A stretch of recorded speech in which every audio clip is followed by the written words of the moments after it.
പുതിയൊരു വീഡിയോയിലേക്ക് സ്വാഗതം. ക്രൈസ്തവ ജീവിതം എന്ന് പറയുന്നത് മാമോദിസായിലൂടെ കർത്താവിൽ വീണ്ടും ജനിച്ച് കർത്താവിൻ്റെ തിരുശരീര രക്തങ്ങൾ അനുഭവിച്ച് ആത്മീയമായി വളർന്ന് നിത്യതയെ പ്രാപിക്കുന്ന അനുഭവമാണ്.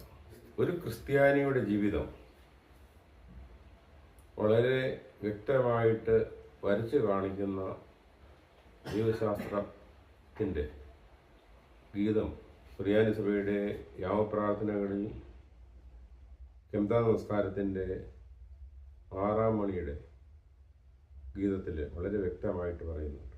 മാമോദീസാമൂലം മശിഹാതൻ കുഷ്മാകുത്തപ്പെട്ടും തൻ ഗാത്രം ഭക്ഷിച്ചും തൻ്റെ രക്തം പാനം ചെയ്വോർ കുഴിയിൽ നിന്നും താൻ മൂലം പ്രാണനുടേറി ധൂളികുടൻ നദീതേജോ വസ്ത്രം ചാർത്തിയിടും. മാമോദിസായിലൂടെ സഭയിലേക്ക് കടന്നു വരുന്ന ഒരു ശിശു അനുദിനം വളരുകയും അവൻ്റെ ആത്മീയ പോഷണമായി കർത്താവിൻ്റെ തിരുശരീരവും തിരുരക്തവും അനുഭവിച്ച് ദൈവത്തോട് ചേർന്ന് ജീവിക്കുകയും ഈ ലോകത്തിലെ തൻ്റെ ജീവിതം അവസാനിപ്പിച്ച് മൺമറഞ്ഞ് വീണ്ടും പുനരുത്ഥാനം ചെയ്യുന്ന അനുഭവമാണ്.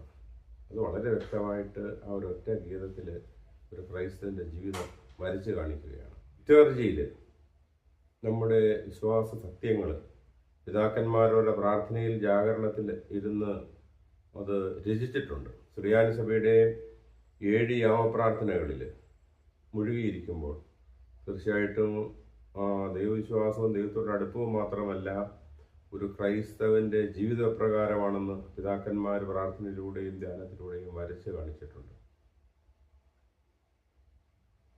നമുക്ക് യഥാർത്ഥമായ ഒരു ജീവിതം വീണ്ടും ജനനത്തിലൂടെ കർത്താവിൽ ആയിത്തീരുന്ന ഒരു വ്യക്തി അവൻ അനുദിനം വളർന്ന് അതേ പോഷണമാണ് കർത്താവിൻ്റെ തിരുശരീര രക്തങ്ങൾ. എൻ്റെ ശരീരം സാക്ഷാൽ ഭക്ഷണവും എൻ്റെ രക്തം സാക്ഷാൽ പാനീയവുമാകുന്നുവെന്ന് കർത്താവിൽ ചെയ്തിട്ടുണ്ട്. എൻ്റെ ശരീരം ഭക്ഷിക്കുകയും എൻ്റെ രക്തം കുടിക്കുകയും ചെയ്യുന്നവൻ എന്നാളും ജീവിക്കും. എറ്റേണൽ ലൈഫിന് മനുഷ്യൻ പ്രാപ്തനാകുന്നത് കർത്താവിൻ്റെ തിരുശരീര രക്തങ്ങൾ അനുഭവിക്കുന്നതുകൊണ്ടാണ്. തൃപ്പാവനതനു ഭക്ഷിച്ച് പുണ്യനിണം പാനം ചെയ്യുവോർ പുഴയിൽ നിന്നും താൻ മൂലം പ്രാണനുടേറി ധൂളികുടൻ നദീതേജോ വസ്ത്രം ചാർത്തിയിടും. വലിയ ഒരു പ്രത്യാശയുടെ ജീവിതമാണ്.